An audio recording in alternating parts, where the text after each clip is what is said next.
Welcome to Extreme Magic, Extreme Danger. Over the next hour, we're going to recreate some of the world's most dangerous illusions, magic tricks, and incredible escapology stunts. Not since the days of the legendary Houdini, a superstar of his time, have so many dangers been confronted in the name of illusion. You're about to witness a heart-stopping collection of magic. Magic that has a history of tragedy for the foolhardy or ill-prepared. To try and minimize the very real risks, everything you will see tonight required meticulous planning, dedicated training, and supreme skill. We'll show you this intensive preparation as one man bravely attempts extreme magic and faces extreme danger. That man is Mark Mottram. You'll see Mark fearlessly ride a motorbike blindfolded. He'll be manacled and chained and consigned to a watery grave, an illusion that almost cost Houdini his life. Mark heads for the heights to perform the world's most dangerous card trick, and you'll see the final rehearsal of a stunt that went terrifyingly wrong. To guarantee that everything you witness tonight is absolutely genuine, with no camera trickery, an independent committee made up of members of the public will examine the props Mark uses to perform extreme magic. If they're not satisfied, the prop will be changed or the illusion dropped. No other magic show has ever given the public this kind of access and power of veto. So hold your breath for 1 hour of extreme magic, extreme danger. Okay, Claire, what we've got here is a pro pack. It does many things, but we're just interested in one at the moment. And for his first foray into extreme magic, Mark had to prepare his body for the dangers he was about to face. The paramedics connected him to a machine which measured his pulse. Unbelievably, it slowed down because Mark had learned how to control his heart rate. It's gone. Gone completely? Okay. You'll see it's gone for a straight line here. You can't feel anything at all? Nothing. Amazing. Well, I hope that's the only near-death experience Mark is going to have. Mark's remarkable powers of control are not just for effect. They are vital if he's to survive his next ordeal. He needs to slow his heart rate so he can conserve as much oxygen in his bloodstream as possible. This is essential when he takes his last breath before attempting a terrifying escape from a watery grave. He'll be inside this glass box with his hands chained and padlocked and his feet secured in stocks. The lid will then be screwed down from the outside, and if that isn't frightening enough, he'll be lowered into the icy cold water of a lake. Then, in zero visibility, Mark will attempt the seemingly impossible: to escape. This illusion may be spectacular, but escapes involving total immersion are amongst the most feared by magicians. If legend is to be believed, it's the trick that nearly cost the master of underwater escapes, Harry Houdini, his life. Another of Houdini's sensational water escapes was from his own Chinese water torture cell, in which his feet were held in stocks and he was lowered head down into a large water-filled tank. Before performing these illusions, Houdini would suggest to the audience that once he was underwater, they hold their breath with him. When they gasped for air and he was still underwater attempting his escape, they would then realize how difficult and dangerous the trick was. During this attempted escape, you might find yourself holding your breath. But can you hold it as long as Mark?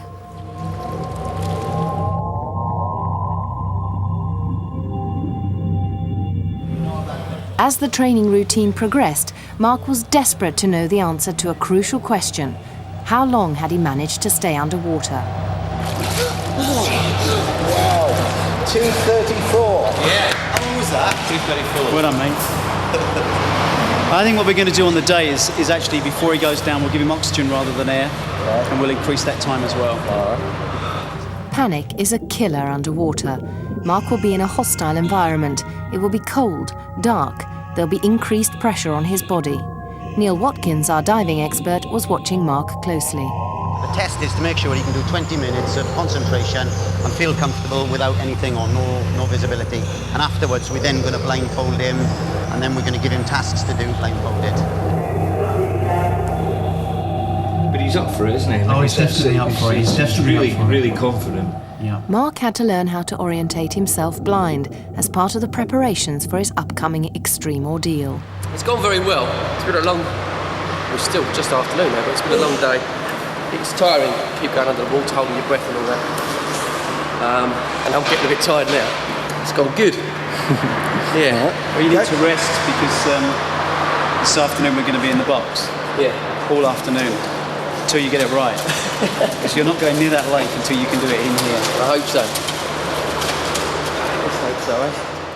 Before Mark practiced in the box, though, there was one last thing to check. Just to make sure you sink. Could he escape from chains and padlock underwater? All right.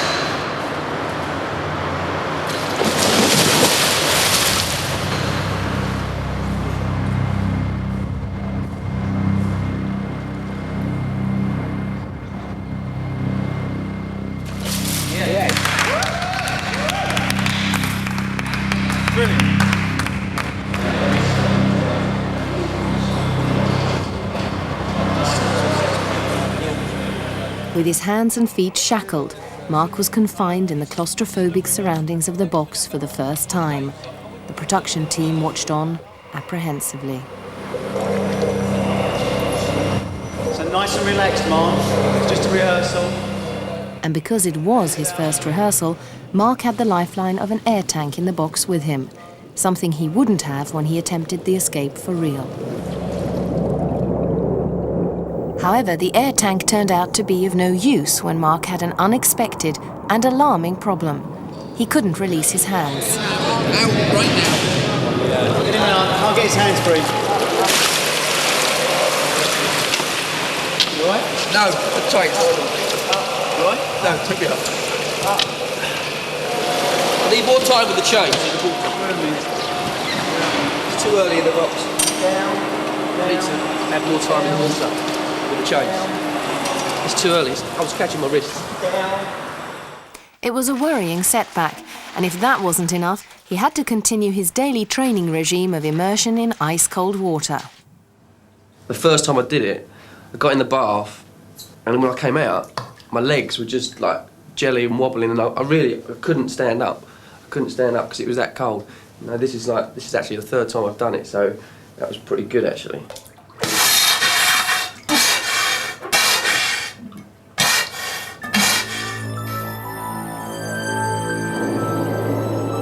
Finally, the big day arrived. We all breathed a sigh of relief when the weather conditions were good, if very cold. OK, James, if you're To verify the authenticity of the escape, a member of the independent committee, himself a qualified lifeguard, was sealed inside the toughened steel and perspex box by extreme magic consultant Anthony Owen. And of course, when Mark does it, his hands are going to be chained outside and feet out the other end as well. There's no way I'm going to get out of there. Solid. So James may have been satisfied with the box, but what about the welded link chain and heavy-duty padlock? Is that fuel tight for you? Yeah. Probably pinching it. Can you close the padlock? Yeah. There we are. Right. Nope. Fancy yourself being underwater with that on? There's no way you'd get me in the water with this now. Pretty tight.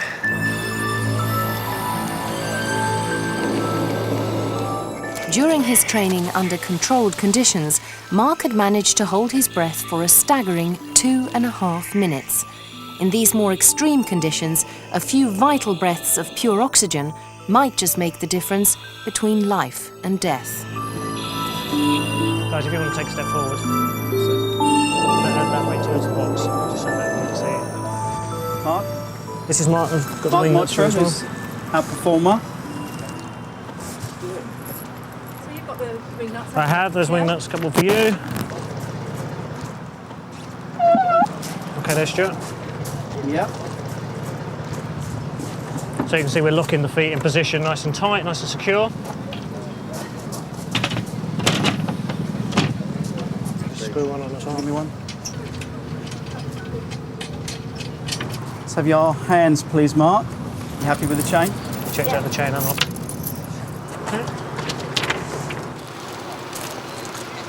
Yep. You have to push quite hard to click it close, that's it. Happy? OK. You can hang on to the keys as well, Claire. There you go. Right, Stuart, how are we doing? We all I think we're fine. Yeah? So if you Okay. guys want to take... If you'd like to step back, Step back. so the Back crane here. can move. The crane's just going to fire up.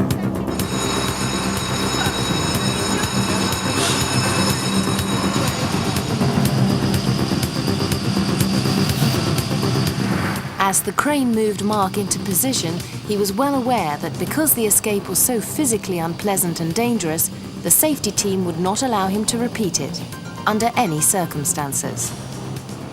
So he would be attempting the full escape in the lake for the first and only time, in front of our cameras and the scrutiny of the independent committee.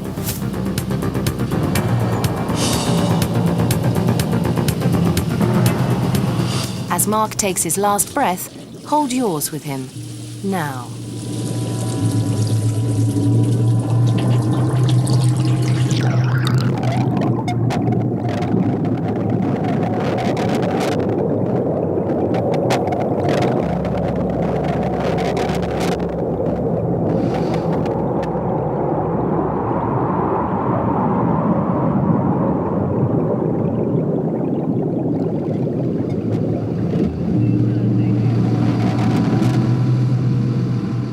In the controlled conditions of the training tank, Mark's best escape time had been 1 minute 35 seconds. But we all knew that in the stressful conditions of the ice-cold lake, he would be unlikely to achieve this target time. So the safety team had agreed with Mark he would be allowed an absolute maximum of 2.5 minutes underwater. After that, he would be living, quite literally, on borrowed time.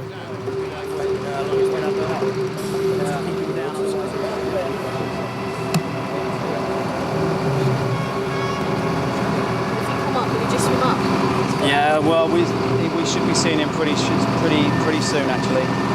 If we don't see him soon, we start to worry. Come on,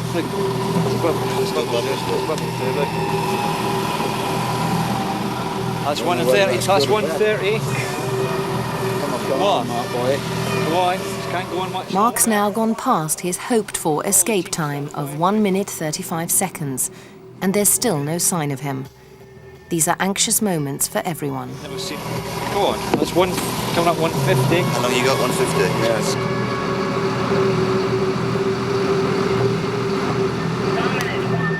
We're on 2 now, guys. 2 minutes, David. If Mark isn't out after 2.5 minutes, the safety team know they have very few life-saving seconds to haul up the box and smash it open. Maximum time. Come on, Mark. Come on. Can we see anything? We can't see a thing. We can't see it on camera. We've got nothing. It's 2:20. How long you got? It's 2:20, guys. There's bubbles, but we can't see him. There's no sign of anything. That's 2:30. That's 2:30. I want him out. Time had run out for Mark, the rescue diver prepared to go in. Seconds seemed like hours as the crane slowly hauled up the box. But what would the team find? It's not there. Go on, Dan. Go on.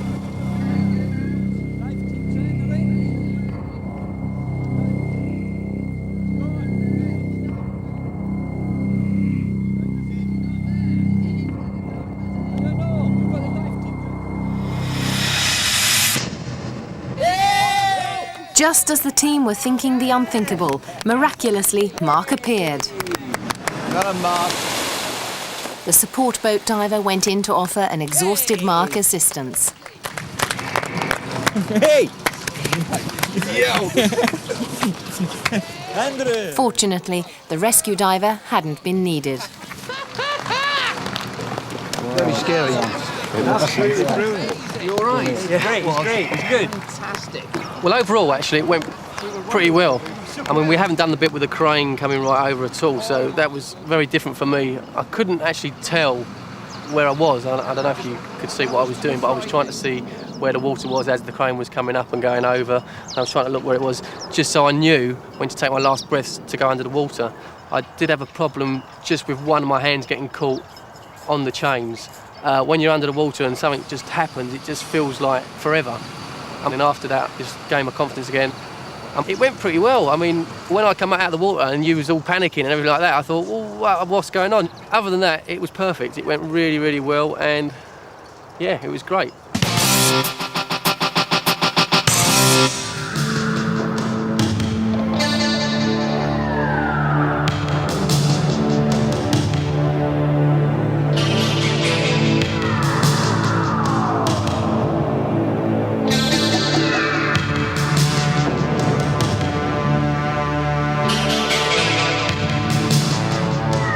This is a demonstration of Kenjutsu and Aijutsu, classical fighting techniques used by samurais in battle.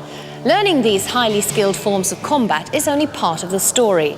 Control of the mind through Zen philosophy is equally important, as is the quest for self-perfection, spiritual strength and moral duty. Mark, a former international gladiator, doesn't underestimate his next extreme magic challenge. First, he must learn some of Kenjutsu's basic moves and philosophies from a master of the art, Mike Finn. Instead of focusing on winning and focusing on defeating your opponent, you work inwards and you work on perfection of technique, and you find out a little bit more about yourself. You develop your mind and your body and your spirit as one unit and use those things in your daily life.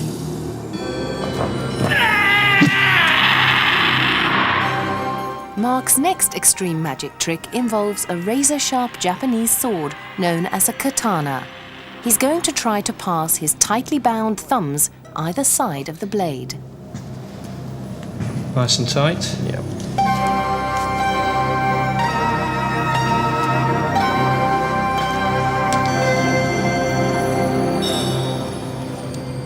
That's it. Great. Nice and tight. Thanks, John. With his binding in place, he's well aware that a split-second loss of concentration could cost him one of his thumbs. As Mike's team look on, this is the moment where Mark's newfound mind control means all. Don't forget, this sword is razor sharp. Unbelievable, and somehow Mark's thumbs are still taped together. An amazing demonstration of extreme magic. Great. This is the remains of the tape that I used. I bound him up very tight. I can't understand how he got past the blade. He was certainly very tight, as you saw me checking his wrists. That was all for real. Yeah, I don't know how he did it. Coming up, the most dangerous card trick in the world. Extreme magic with a venomous snake, a blindfold motorbike ride, plus heart-stopping footage of the trick that went terrifyingly wrong. That's all still to come on Extreme Magic, Extreme Danger.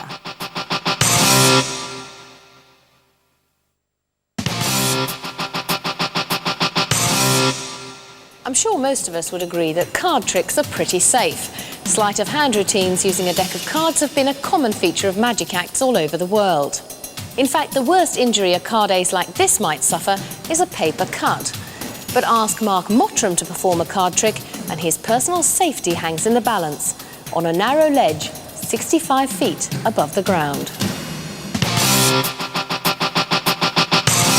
Tell me where you want them and I'll try and shoot them there. That's too close. That's it. Too close. Before Mark attempted the world's most dangerous card trick, it was crucial to hone his catching skills. I'm going to shoot them a bit faster, right? And harder. How's that? Ouch! Listen, do that on the day and we'll send for the undertaker. Stage 2 involved learning how to catch the correct card without overbalancing. Yes!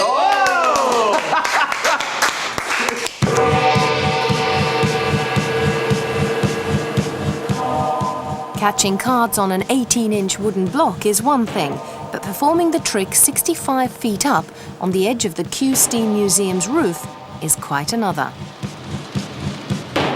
Mark and the crew's safety was paramount. It was agreed everyone up on the roof had to be securely harnessed. Then Mark dropped his bombshell. David? Yes. Harnesses. Yes. You know I'm not wearing one at the top. Yes, well, we've just been chatting about that, Yeah. yes. Which So- I'm not happy about. I know, I've just been told. Yeah. Well, you know the trick is that it's being done from the top there, and you know, there's no point in me wearing a harness, otherwise the danger factor's just gone. So, well, yeah, I wouldn't dream of going to that height without a harness on. You know, we don't want you to fall off. For goodness sake, But you're the a safety harness officer and Mark's a stuntman. There's a big difference. That is very true, but at the end of the day, you've got to come up with an alternative then, because the legal requirements are still there whether you're a stuntman or not. So I just need to have an alternative. Anyways, too many Oh, no, he doesn't need it. No, we decided against the safety harness for Mark. We're going to surprise the safety officer.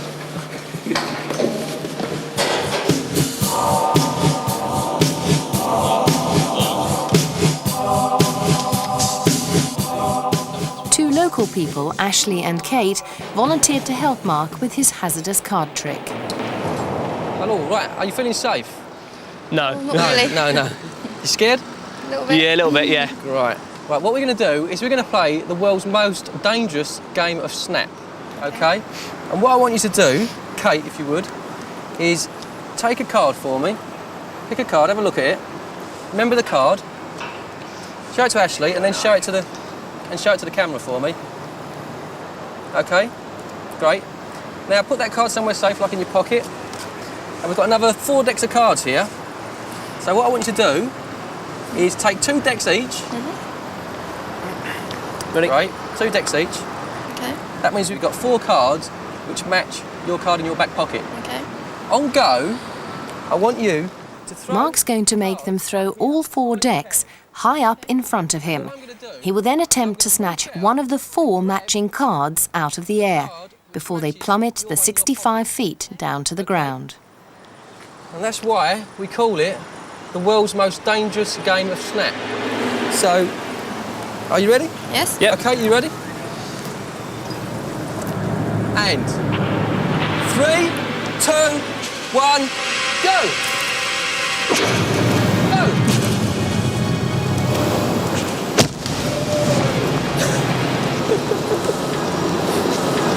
Snap! Have you got it? What was your card? Hold it up. Show it. Hold it up to the camera. 2 of spades. I chose the card, which was a 2 of spades. I put it in my back pocket, and then he jumped out, and he actually got the 2 of spades. And I was shocked. I thought he was just like going to try and lean out and catch it, but when he actually jumped, he flew off the side of the building to get the card. I was quite amazed, yeah. I was thinking, where's he going to fall to? And so that was a big shock. I had no idea he was going to do that. I've not got a clue how he done it, because obviously we had the cards in our hand, we threw it, he jumped, and then he obviously called up what card he had, and I didn't see nothing, so I think it's pretty legit myself, yeah. White rabbits are cuddly, cute and safe. They've been used in magic acts for more than a century. Children laugh and clap when magicians produce them out of hats. But there's nothing cuddly or safe about this animal. It's a creature that inhabits our worst nightmares, a deadly cobra. A hunter that silently stalks its prey, then, in a split second, strikes. Once the snake has struck, the potent venom works quickly. Without treatment, paralysis of the central nervous system is followed by death in minutes. Mark, then, is about to attempt something so dangerous it has never been seen before. He will try to produce a deadly cobra out of thin air. First, though, for his own protection, he needed some advice on how to handle venomous snakes from professional snake expert Trevor Smith. Now, first thing, just don't hold yourself. I know you look a bit nervous, but don't hold yourself. Just relax. Just move your hand with it. Right. Let me just put it into your hands first of all. Now, people think the snake can sting you with its tongue. It doesn't. It's totally harmless. Okay. Right. And this won't bite this particular species. It's as easy as that. Let it move through your body. It's quite smooth. Yeah, it's very smooth. But when you handle a snake, you put your stick at the back, and not too much pressure. Whatever Doesn't it is. hurt the snake. No, not too. That's what I'm trying to say. The pressure. Now, if you just take that now while I'm holding, just feel the pressure. Just push down a little bit. Right. You feel that? I'm not pushing it. Yep. You feel the pressure. Then what you do, you take your hand behind the back, and make sure it's your lapidae, so it's fixed front fangs. So it's fixed fangs, and hold the snake at the back like that. So your thumb is either side with the head on top. Right, and so this stops it from... That stops it basically from turning around and biting. Right. Just keep watching it all the time. But this is poisonous. It's poisonous. Cobras don't hood up all the time. There, see it hooding? Look, see the hood just gone down. The hood's coming up. Now just watch what I do for a second. So he nearly got you then? No. No? No, I can watch. I know what the snake's doing all the time. I know when it's going to strike. So if you wanted to pick it up, so you can hold it in the loop. Yeah. See what I mean? So you can. So without Can you tell whether it's like comfortable or it's, you know, it's. How do you know when it's going to strike? I know with the movements, it drops its bottom lip. I'm watching it all the time. Now you've got to pick it up. Stick on the head. That's it. Thumb either side. That's it. Either side. Thumb either side. That's it. That's fine. Yep. That's it. You're a natural. Okay. These snakes would rather be held loosely than to be sticked. The only reason why you stick them, obviously, is just to naturally stop them biting. Just watch your hand on that one. Put it down. Put it down. That's it. Just keep it there. That's it. With his training complete, Mark was ready to attempt the magic trick. First, though, the independent committee made sure the necessary glass tank had no secret compartments. Happy with that.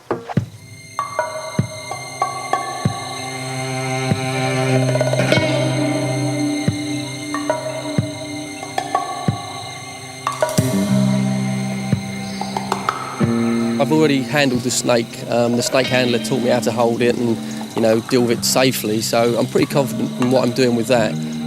If I was there and I didn't know that the snake was going to appear, I'd be very sort of nervous and very shocked to see that appear in front of me. Could I borrow your jacket, please, Gilles? Would you mind? No, at all. Have you got anything in your pockets? No. Are you sure? Yes. Okay, if you just pass it along. Thank you. Okay. If you just watch this for me. Watch that space.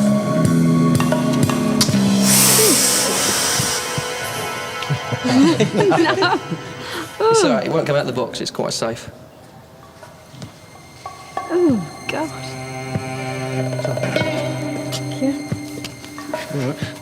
Just check your arms, just in case. I think he's got a bigger brother in there somewhere. Oh.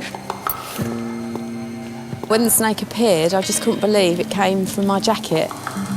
I haven't a clue where the snake came from. I can't tell you how Mark did the trick, but one thing I can definitely tell you, he wasn't hiding a deadly cobra up his sleeve. Left a bit. Left.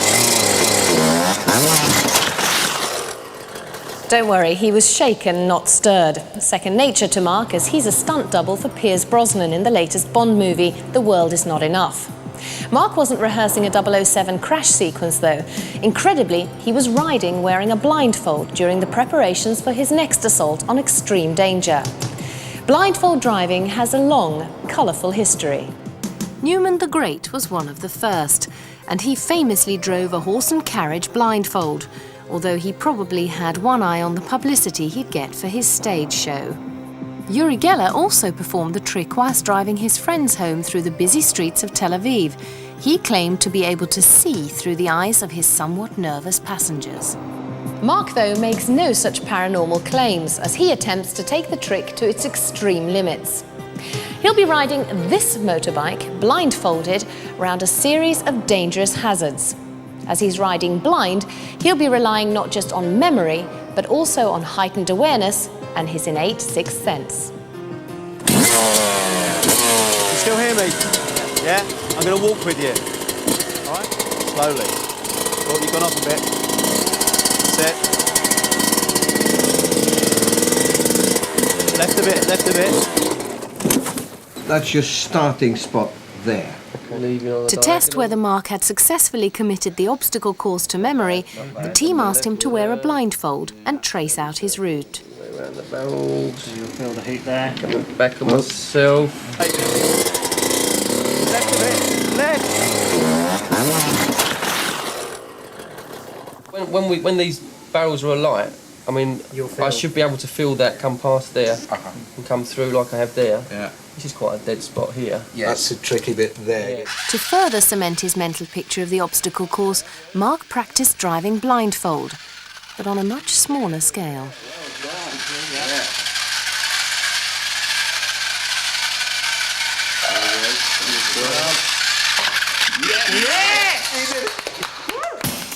The full-scale course with all its inherent dangers awaited Mark at Leavesden Aerodrome. Stunt coordinator Stuart St Paul walked the course with Mark, pointing out all the hazards.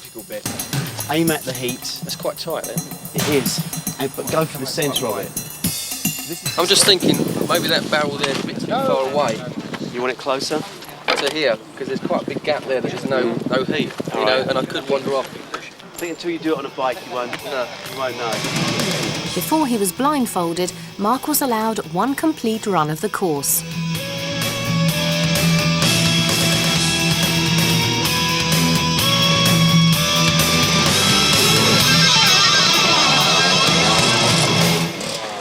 The next time he does it, his personal safety will rely heavily on his heightened sixth sense. Well, he hasn't got enough room to swing round, has he? But also Mark lining himself up for the jump. That's the thing he's concerned about. After Mark's dry run, Stuart St Paul and safety consultant David King-Taylor had a serious concern about the headroom on the jump. There was literally only about 4 or 5 inches here. That was my worry. The fire doesn't worry me, the jump doesn't worry me. I mean, if he hits the ramp, and we're back on the same old problem, is the headroom. Right. It really is quite tight. As the independent committee arrived at the aerodrome, Mark was still anxiously pacing the course, trying to commit every last inch to memory.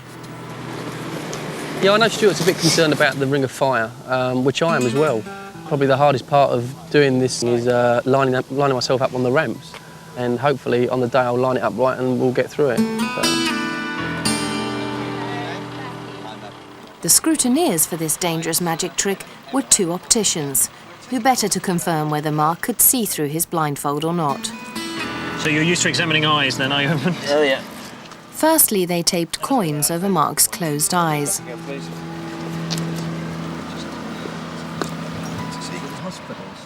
Then wads of cotton wool were secured in place. There's no way you can see now. Finally, a solid sheet of metal was taped across Mark's helmet, and a black bag was placed over his head and secured at the back. The black bag. Over the top. We'll gather it in here. Otherwise the wind will blow it off. With the independent committee watching from a safe distance, extreme magic consultant Anthony Owen led Mark to his bike.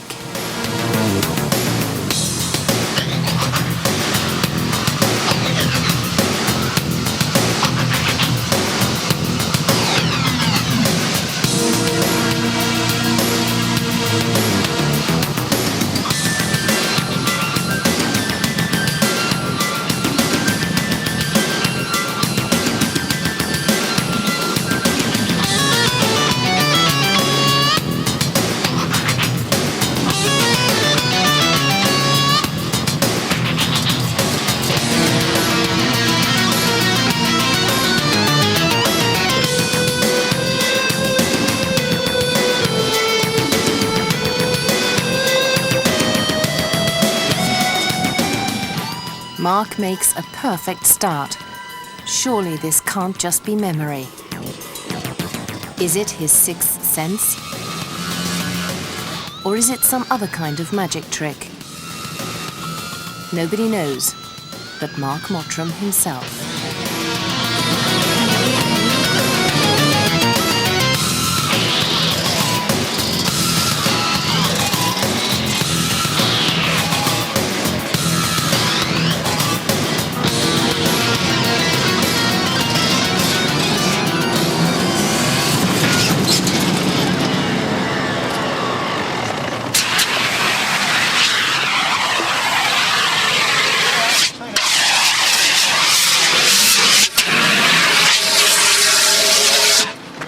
Okay? Okay? Hot, folks. All right.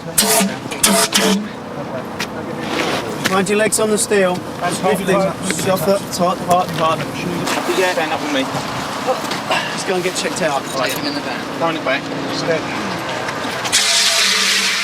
Much to the relief of the team, Mark seemed all right. However, the paramedics wanted to make absolutely sure. Keep your head nice and still. It's all right. I'm all right. Yeah.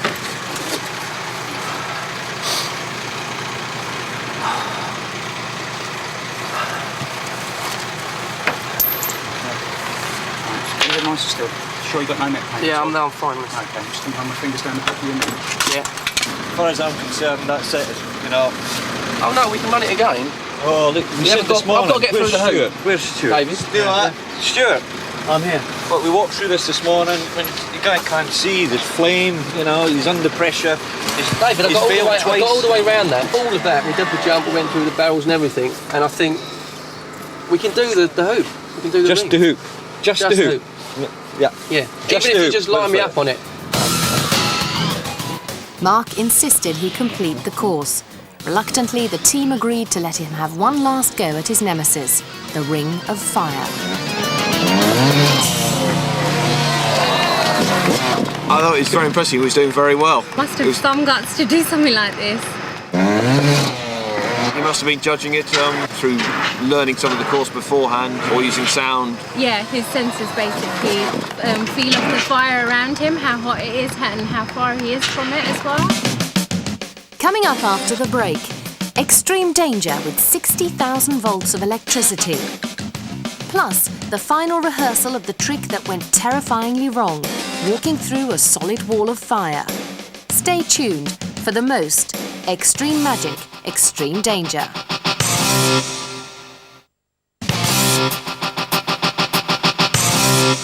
Electricity. Treated with respect, it's our powerful ally. Abuse it and it can kill. Just 240 volts, the voltage found in our homes, can electrocute an adult in milliseconds. Acts involving the dangerous combination of electricity and magic date back to the turn of the century, like Dr. Walford Bodie with his famous electric chair routine, a routine that could have shocking results.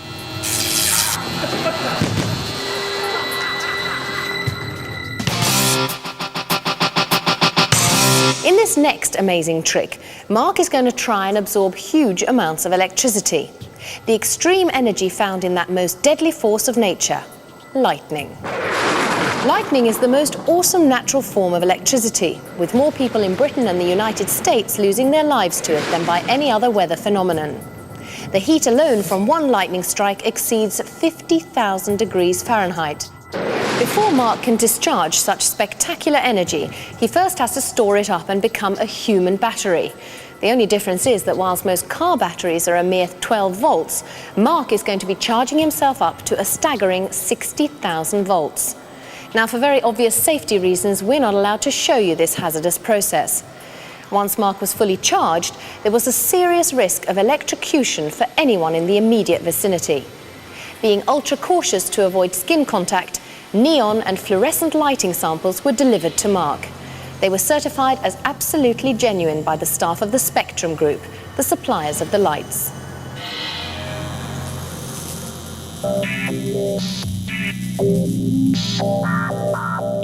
Remember, these are absolutely genuine fluorescent tubes which are being lit by the 60,000 volts coursing through Mark's body.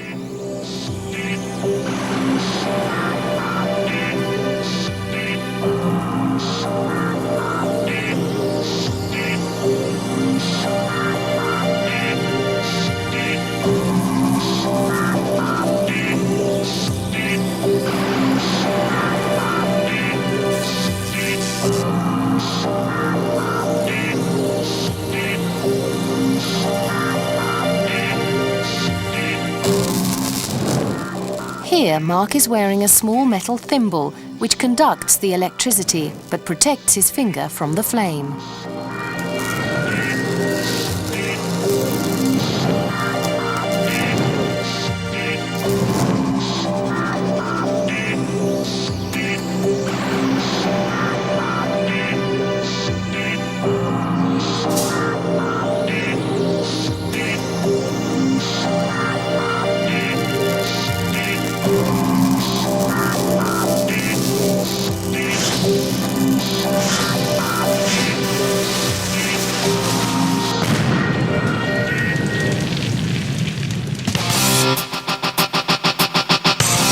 During the filming of Extreme Magic, the team were always worried that one small unforeseen event might trigger a life-threatening situation. When this actually happened, they immediately abandoned the illusion. However, the cameras were rolling on Mark's final rehearsal, a rehearsal that went terrifyingly wrong. We begin the story as the team discuss the difficulty of achieving the trick, one of Magic's most difficult illusions, walking through a solid brick wall. Right, this is Leavesden Aerodrome, this is the airstrip, solid concrete or tarmac or whatever it is, but solid, no way down. This we're getting builders in to build a real brick wall, no tricks, no trapdoors, no nothing. So that's there, that's 8 foot high, this thing. Mark, though, wanted to take this illusion to its extreme limits by walking through a tunnel and wall whilst they were engulfed in flames. Fire and magic, though, can be a lethal combination. In 1911, the celebrated magician Lafayette and 8 members of his company perished when a fire broke out on stage during The Lion's Bride, the climactic end to his show at the Edinburgh Palace Theatre. This is the worst magical disaster on record involving fire, but many other magicians have had close calls down the years. Got these tunnels that we wheel up against it, both sides. We set this side on fire, all this is alight, and you go in there right through the heat, through the flames, right up to this wall. You've got to get through the solid brick wall and out of there in seconds, otherwise you fry. So there's not going to be a lot of air in here, is there, really? If it's going to get warm anyway. Well, it shouldn't take you that long. Extreme Magic consultant Patrick Page demonstrates the principle of the trick, using a sheet of plastic to represent the solid brick wall. And below the flaps. That's your brick wall. Yeah, it's all solid. These flaps are going to represent your 2 bits of tunnel there, you see. And the idea is, if we take, Mark, can you hold, we got a base here. Stand that one. That's it. So this is you, Mark, good looking. You're going to pass right through the wall and out the other side, right? If you want to, you could pass back again. And the interesting thing about it, remember, this represents the brick wall, but the interesting thing is that the wall is still intact. It's quite solid. So how the hell am I supposed to do that? Don't worry, we'll tell you on the day, OK? When the great Houdini performed the trick, he would get local bricklayers to build the wall on stage in front of the audience to prove it was absolutely genuine. Houdini's walking through a brick wall was so convincing, rumours circulated that he could dematerialise and rematerialise at will. But how is Mark going to achieve this seemingly impossible act of magic? And Mark had the added danger of fire. What we're going to do is fire the whole of this tunnel up. Okay. The wall's going to be on fire. The tunnel's going to be on fire outside. Right. So the fire won't get to you, but the heat will. Now we'll put you in a fire suit as well, just to be double sure. But the heat is the big problem. Right. It was important the safety team tested Mark's protective clothing. This fire suit might just buy him vital seconds. You've got to be in and out quickly. Yeah. The fire chief was asked how long Mark could survive the blazing inferno. He estimated just 30 seconds. The whole basis of this is time. If you can get him from there to there in a certain time, then we'll be okay. But if he doesn't do that, then he could burn. There's no doubt about it, and he could inhale smoke, which is not a good thing to happen to anybody. So I've got my concerns on this one at the moment, I must say. So before David would allow the tunnel to be engulfed in flames, it was crucial to check whether Mark could magically pass through the brick wall in less than 30 seconds. The flag would monitor Mark's progress.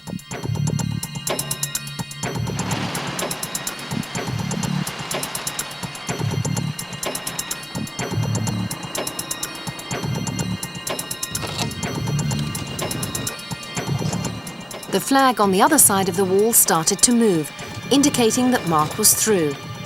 But had he done it quickly enough? That was good for me. Took too long. No. It went perfect. Stuart, it went perfect. Much too long. It's too hot. Fumes, heat. It's too long. You've got to do it quicker. No, we've rehearsed it, and the magicians has told me, and that was exactly how we've done it, and that went perfect every time. It's okay for magicians. Look, let me explain. Mark's going to have to move a lot faster. There is one way we maybe can do it. We can speed this up and save a few seconds. If we think vertically instead of horizontally. All right, if we take this section of the As wall, the which is extreme magic consultants showed Stuart how Mark might shave a few vital seconds of his time, the emergency services readied themselves in case anything went wrong. With everyone in place, the time had come for the nerve-wracking final rehearsal of Mark's extreme version of walking through a solid brick wall. Have your eyes? That's good.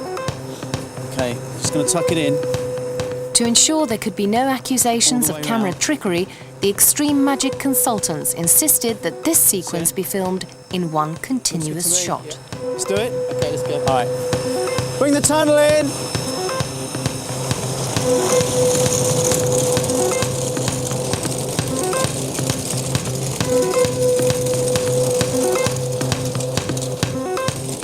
In the top right-hand picture, you'll see another continuous shot of the reverse side of the wall. Okay, go flames!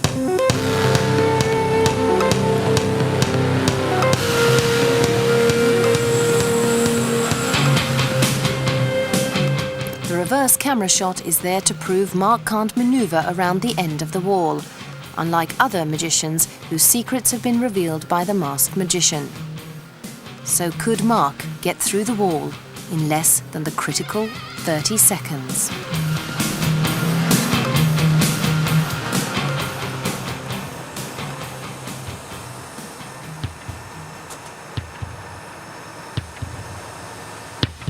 Where's Mark? Where is he? Mark was out of time. Clearly something was terribly wrong. I can see him, he's on fire! Mark, go down, you're on fire!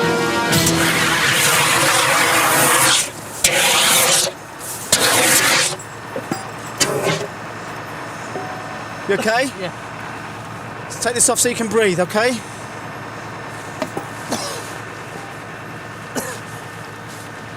You okay?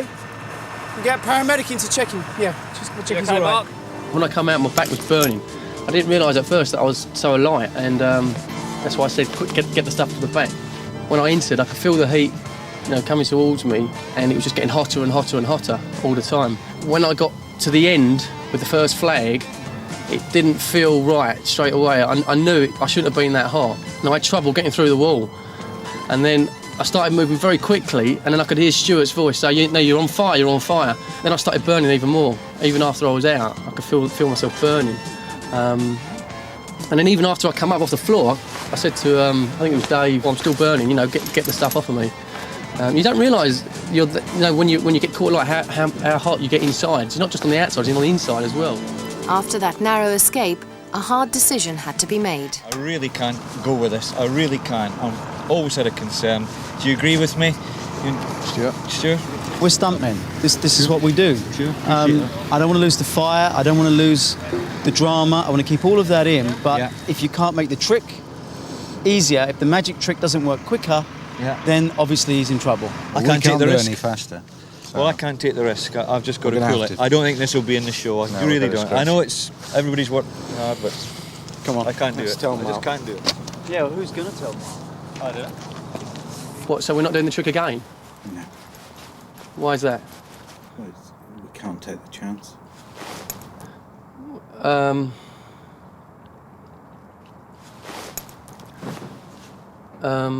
Well, I'm not happy because I think it's a good trick and we can make it work. I mean, if we get together again with the magician guys and Stuart, I think we can definitely make it work. I don't think it's a good idea.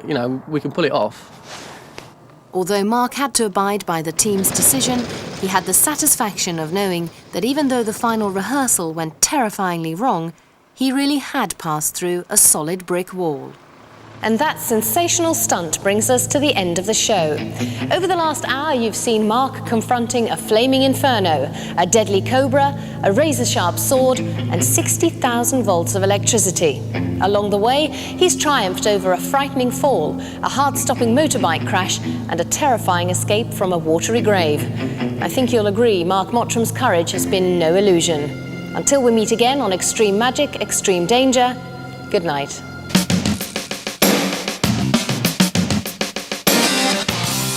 On the way next, the stars the way they were, a revealing new collection from Steve Penk.